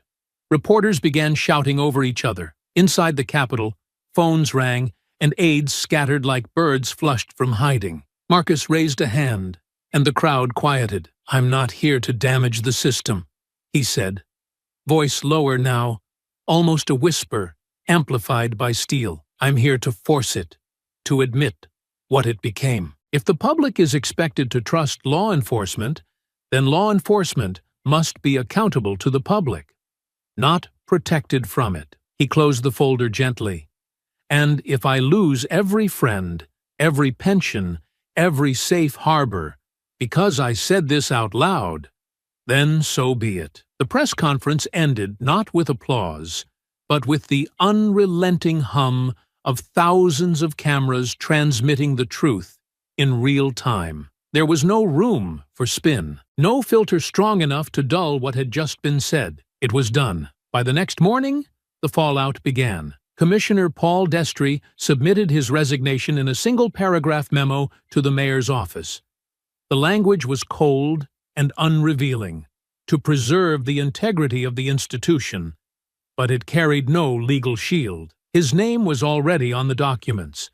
His interviews had already been requested, and his political allies were scattering like rats from a breached hull. Within 24 hours, the district attorney's office announced formal charges against Cole Renner, including assault with a deadly weapon, attempted manslaughter, obstruction of justice, and falsification of law enforcement records. The footage, the whistleblower testimony, and the newly surfaced body cam deletion order created a chain of evidence too strong to ignore. Renner was taken into custody quietly. There were no sirens, no press, just a door opening and closing, the sound of justice beginning, not as revenge, but as overdue correction. In an unexpected reversal, Sergeant Lena Ortega's suspension was not only lifted, but the Internal Affairs Board issued a formal commendation for her whistleblower protection efforts, an acknowledgement that her quiet rebellion had exposed the cracks within. And then came the governor. In a somber televised statement broadcast that evening from the state capitol's rotunda, she addressed the people directly. "There is no courage in silence," she said. "There is only delay, and what Director Hale has exposed cannot be undone, but it can be faced. Today, I am ordering an immediate external review of all city policing systems, including oversight structures, complaint handling procedures, and disciplinary outcomes. This is not a gesture. This is the start of a complete restructuring." The cameras lingered for a moment on the governor's face, just long enough to capture the sincerity in her expression. Marcus watched from his living room, Maya beside him, her hand resting lightly over his. Neither of them spoke. They didn't need to. The echo of the last week was still unfolding. But one thing was certain. The silence had finally been broken. The courtroom wasn't large, but it felt cavernous in its silence. The kind of silence that comes not from peace, but from gravity. Every sound inside echoed with purpose. Every shift in the gallery, every shuffled piece of paper, every breath drawn by a juror had weight behind it, as though the walls themselves were listening, judging, remembering. When Marcus Hale took the witness stand, the room seemed to tighten in around him, not out of hostility, but out of anticipation. There was no ceremony in his entrance, no special introduction. He walked with steady steps, one hand brushing along the edge of the gallery railing, the other loosely at his side. He did not glance at Renner. He didn't need to. He placed his hand on the Bible, took the oath, and when he sat, he did not shift in his seat. His spine stayed straight. His eyes didn't flicker. It was the posture of a man who had carried too much truth for too long and had finally arrived at the only place where it could be released. The prosecutor's voice was quiet as she began, asking for the details of the stop. Marcus answered plainly, without embellishment. "I was driving home from a late meeting," he said, his tone measured. "It was dusk, and I noticed the cruiser behind me 2 blocks before the lights came on. I pulled over immediately." He recounted each moment with clinical accuracy, not robotic, but precise. The request for his license, the officer's tone, the moment his name was given and dismissed. The second Renner's hand hovered over his holster. The shift in air when the weapon came into view. "I told him who I was," Marcus said. "Not to escape consequence, but to establish clarity. I said, 'I'm Marcus Hale, Director of Internal Affairs, Department of Justice.' He didn't believe me. Or maybe he didn't care. "And your response?" the prosecutor asked. "I stayed still," Marcus said. "I followed protocol. I tried to de-escalate. I warned him. When I realized my life was in danger, I disarmed him and waited for backup." There was no anger in his voice, but there was something stronger. A deep, unflinching steadiness. He wasn't there to perform. He was there to remember. When the prosecutor asked what he believed would have happened had he not revealed his identity, Marcus paused. "He'd have shot me," he said. And no one would have asked why until it was too late. When Ortega took the stand the following day, she carried a different energy. Leaner, sharper, a precise voice shaped by years of speaking too carefully and now freed to speak fully. She testified with the weight of documentation behind her, the internal complaints she had seen redirected, the suppression of IA reports, the deletion logs she had matched to suspicious use of force entries. She walked the court through the digital paper trail like a tour guide in a house built to conceal its flaws. "The system knew about Renner," she said clearly, "and it didn't care, because exposing one officer would have unraveled too many others." She pointed to the names on the list Marcus had recovered. She described how overrides were routed to specific terminals.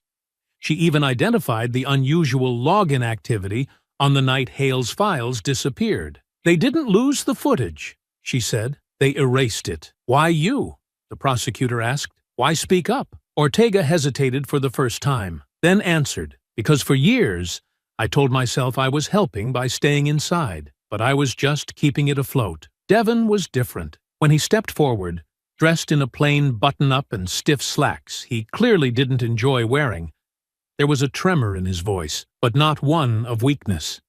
It was the sound of someone who had never expected to be a witness to history, and still showed up anyway. He spoke softly at first, describing what made him take out his phone, the way Renner's tone had shifted, the way Marcus had stayed calm, even when the barrel was drawn. "I kept recording," he said, "because something felt off, and once the gun came out, I knew this wasn't going to be another warning. This was going to be something else." He described what happened after, the threats in his DMs, the strangers outside his job, the flash drive someone sent to his mother's house. "They wanted me to delete it," he said, finally looking directly at the jury.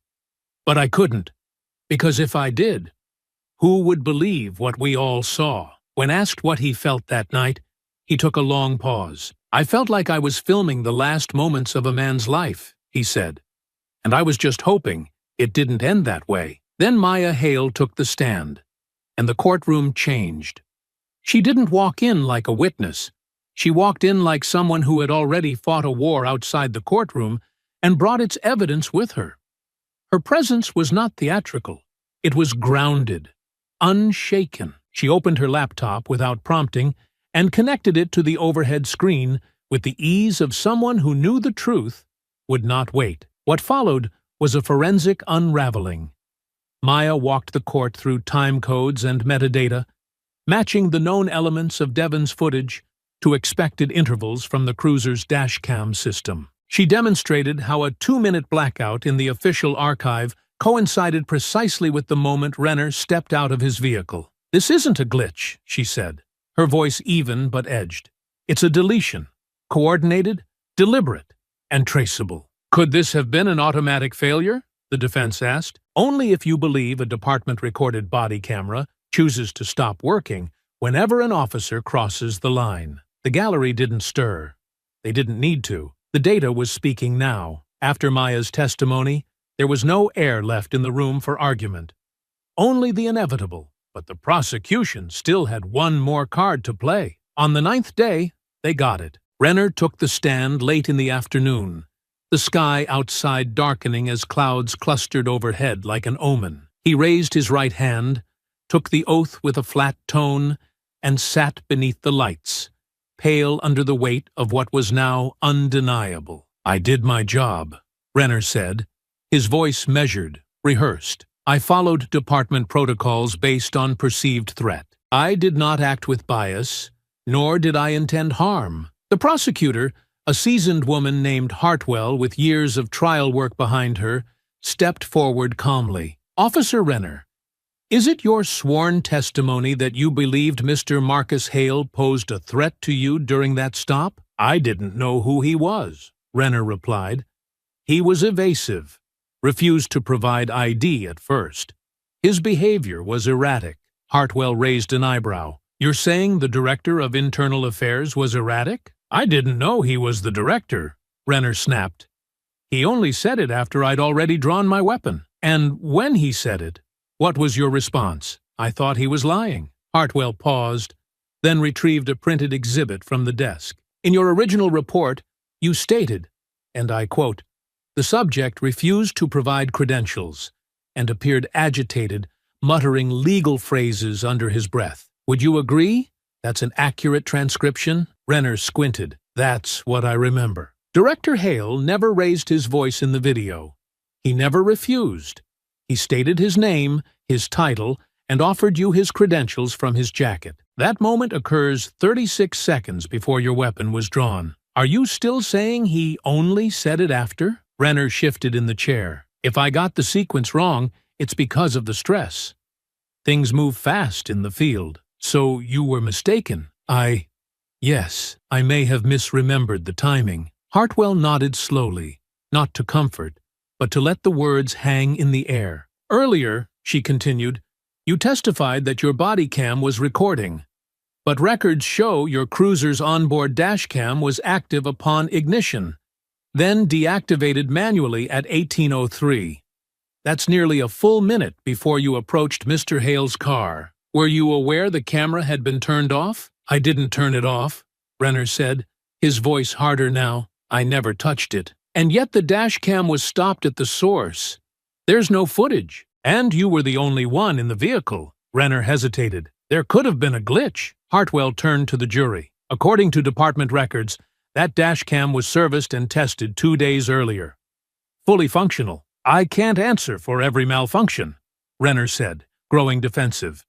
"I was focused on the situation." "Focused?" Hartwell echoed, stepping closer. "On a man who was seated, calm, compliant, and stating his legal status as your superior." "I didn't feel safe," he replied tightly. "You didn't feel safe," she repeated, lifting the printed still of Renner with his weapon raised, his face twisted in aggression.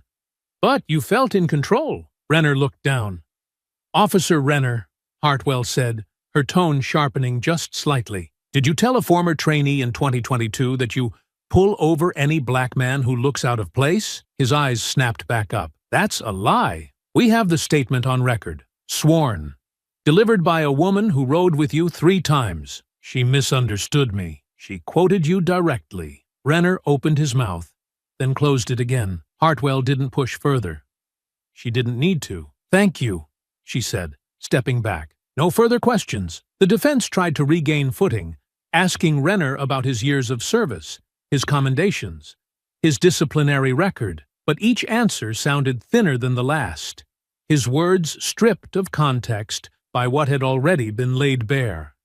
The contradictions weren't just verbal, they were structural. The man the department once called decisive now looked evasive. The man who claimed to follow protocol now appeared cornered by his own falsified reports. And when the defense sat down, the courtroom sat in silence again.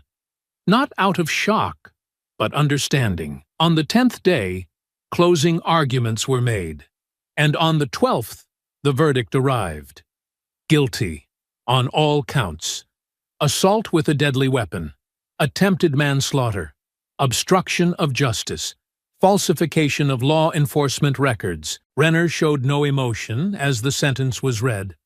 The only movement came from his lawyer, who leaned in to whisper something unheard, and from the guards who stepped forward with cuffs. He didn't resist. He didn't look at the crowd. As he was escorted out the side door, he kept his eyes on the floor, walking as if hoping no one would remember that he had once stood with his gun pointed at a man who never raised his voice. Marcus stood quietly in the back row, Maya's hand resting in his. He didn't smile. There was no triumph, only a quiet release. A breath finally exhaled after too long held tight. Justice had spoken, and this time it didn't ask for permission. The trial had ended, but the echoes of it continued to ring through every hallway of city power. Even before the official sentencing hearing was scheduled, the fallout had already begun reshaping the way power functioned. What started as a courtroom reckoning had forced itself into policy chambers and government floors that had once managed to avoid uncomfortable questions. Now, those questions sat at the top of every agenda. The city council met under urgent resolution just 2 weeks after the verdict. In a rare unanimous decision, they voted to implement a package of sweeping reforms, the kind that had long been delayed beneath layers of political caution and procedural excuses. But the trial had shifted something. The public was no longer willing to wait. Too many eyes had seen too much. The first reform created an independent civilian oversight board with full access to departmental records, subpoena power, and the authority to launch investigations without police approval. Members would be elected by community zones, not appointed from within political or departmental channels. It was a wall broken down. The second mandated automatic disciplinary reviews for every use of force incident. No exceptions, no delays. Each review would be logged in a public database, accessible to media, legal watchdogs, and families of victims. It removed the protective cloak of delay and forced accountability into the light. The third, and perhaps most symbolic, was the passing of the real-time upload mandate, requiring all officer body cam and dash cam footage to be uploaded to secure servers within 60 seconds of deactivation. It meant no more erasures, no more technical errors. The truth, from now on, would be harder to hide. The officers' union, long known for its deep roots and political reach, pushed back hard. Statements were issued condemning reactionary legislation, painting officers as victims of shifting political winds. Behind closed doors, they lobbied council members. They organized rallies. They leaned on long-standing relationships and whispered about the dangers of handcuffed policing. But it wasn't enough. They leaned on long-standing relationships and whispered about the dangers of handcuffed policing. But it wasn't enough. The pressure had become a tide, and for the first time in a long time, the tide wasn't turning away. Marcus watched it all from a distance, not out of fear, but out of weariness. He had no desire to be a mascot or a permanent symbol. He gave a brief interview after the reforms were passed, thanking those who had stepped forward, acknowledging the families who had come before him, and then politely stepped back from the spotlight. He returned to his house, to Maya, to the sound of morning news filtered through the soft hum of a coffee maker, and to the quiet work of rebuilding a life he hadn't realized had been slowly taken apart until it stood in front of him in pieces. But there was still one piece left unfinished. It had lingered with him since the trial. The part of him that still wondered, despite everything, who Cole Renner really was behind the uniform, behind the bravado, behind the decisions that had nearly taken his life. Not out of sympathy, and certainly not out of guilt, but out of the need for finality. So he asked for a visit. It wasn't a dramatic gesture. There were no reporters, no press briefings, just a quiet phone call to the DA's office and a scheduled time slot at the county holding facility. Renner had not yet been transferred to state prison.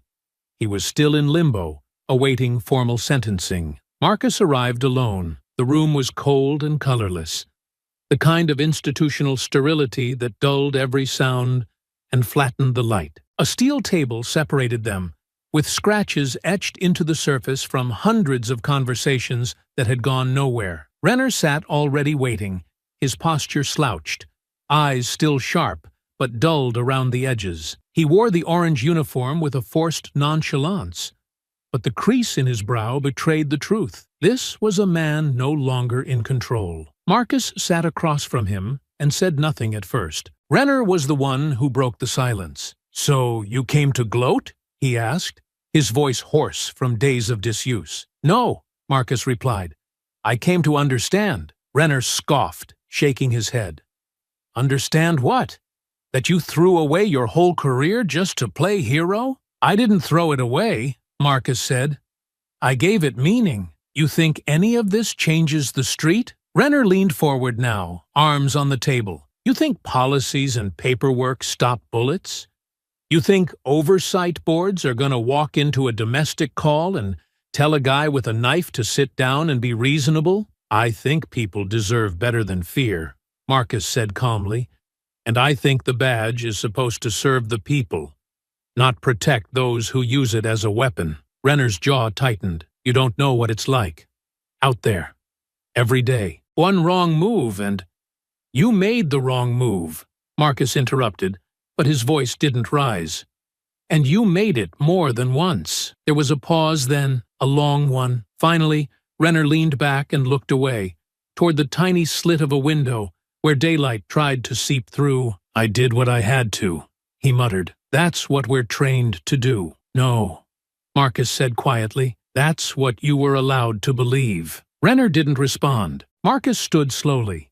He didn't offer a goodbye.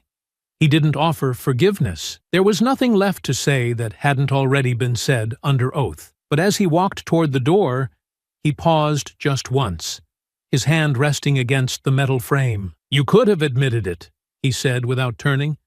"You still can." Renner didn't answer.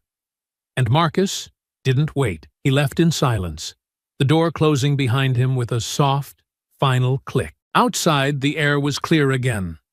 The city had not healed, not yet, but it had begun to breathe differently, like something inside it had been loosened, stirred, broken open just enough to let the light in. The city didn't erupt in celebration, nor did it pretend that justice had resolved everything overnight. There were no fireworks, no sudden parades through the streets, no declarations carved into banners that draped across City Hall. What followed instead was something more enduring, something quieter and harder to capture in headlines. It was the sound of a collective exhale, of doors opening a little wider in neighborhoods long held in the grip of distrust, of officers walking their beats beneath the weight of new expectations, and of conversations once held in whispers, now being spoken plainly, unapologetically, in rooms that had finally been forced to listen. The movement born from Marcus Hale's refusal to remain silent didn't end with the verdict or the resignation of those who once held unchecked power. It evolved, reshaping the very systems that had allowed silence to thrive. Meetings, once filled with procedural jargon, now carried urgency. Policy briefings no longer began with how to preserve public image, but with how to restore public trust. Not everyone welcomed the change, and resistance still lingered in corners too comfortable with the old way.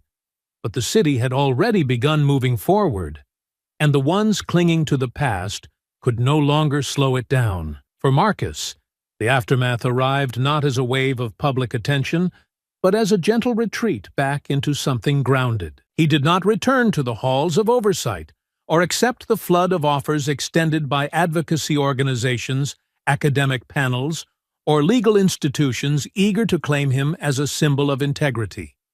Instead, he chose something smaller, something quieter, but in many ways more lasting. In a modest brick building that once served as a mechanic's garage just south of the river, he opened a training center dedicated to the one thing his career had taught him mattered most: ethical policing rooted not in fear or dominance, but in service and responsibility.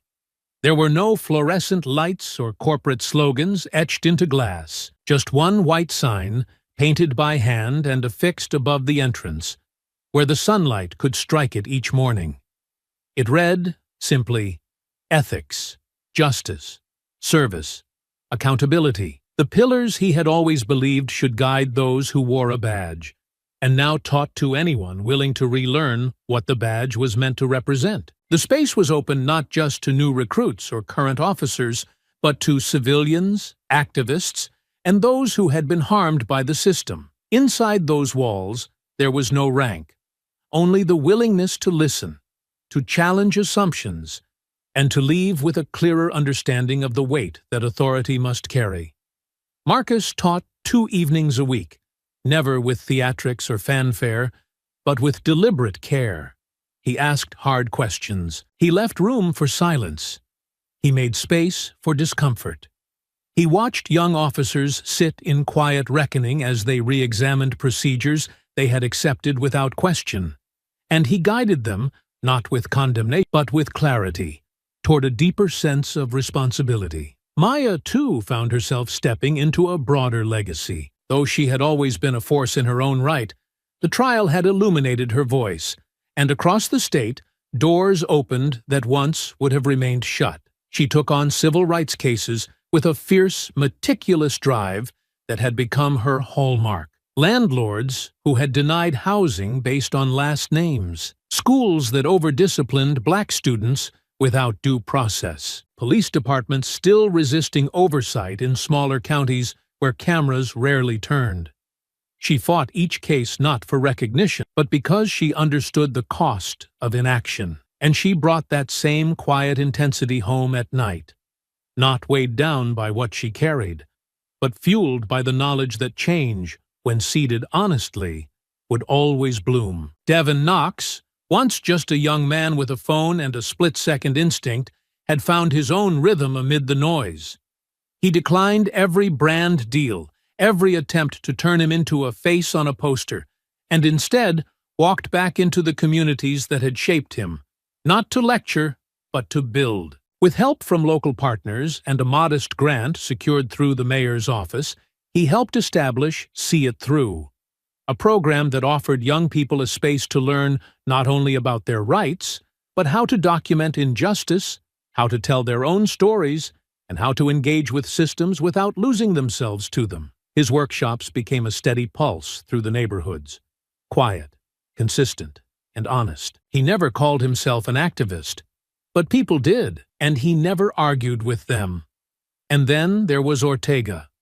When the governor formally announced her appointment as the new commissioner of the department, there was no parade, no handshake ceremony with staged applause. There was only expectation, and the long shadow of a department that had shielded its worst for far too long. But Ortega walked into the role not with promises, but with policy. She restructured the complaint intake system. She cleared out desk drawers that had held ignored reports for years. She appointed civilians to her advisory board and required her officers to sit across from those civilians every month and explain their metrics face to face. She didn't make sweeping speeches.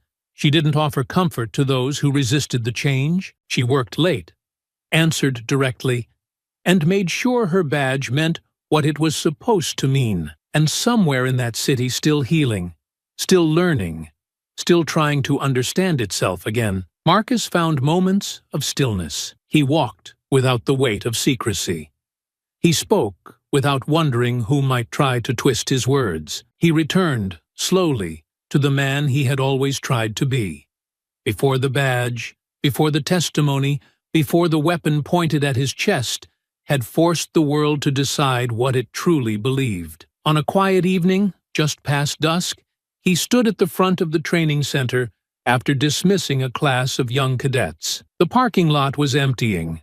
The lights above hummed low. Inside, the whiteboard still bore the words he had written at the beginning of the session. What is the purpose of your authority? He didn't erase it. He left it there.